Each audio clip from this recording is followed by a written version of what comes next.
Chronological Bible in a Year Reading Plan, Day 85. Today we continued reading through Joshua. We saw a bunch of land divvied up, boundaries set, and if you're like me, this is where the maps at the back of the Bible come in so helpful. But at the end of chapter 15, we saw that in Jerusalem, they could not run out the Jebusites, and so as of the writing, the Jebusites are still there.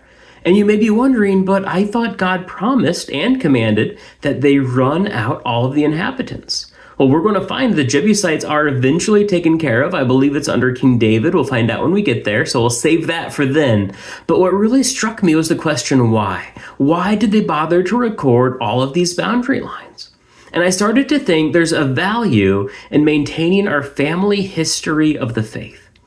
As I was thinking about this, I was like, how many people can tell the story about how your parents or your grandparents or your great-grandparents discovered the truth of God? How many of us can tell the stories of our parents, our grandparents, or our great-grandparents of answered prayers?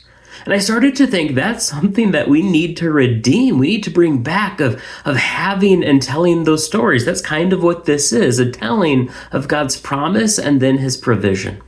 I have two Bibles here in my office. One I got from my grandpa on my mom's side. One I got from my grandpa on my father's side. And both are so cool, just going through the pages and seeing their notes.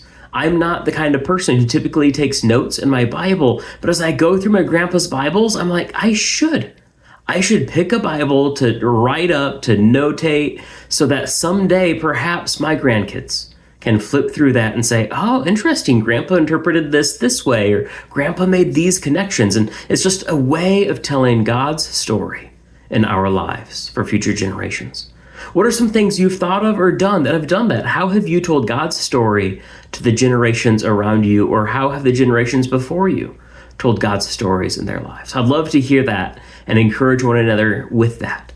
I'm looking forward to seeing what comes next, but until then, God bless.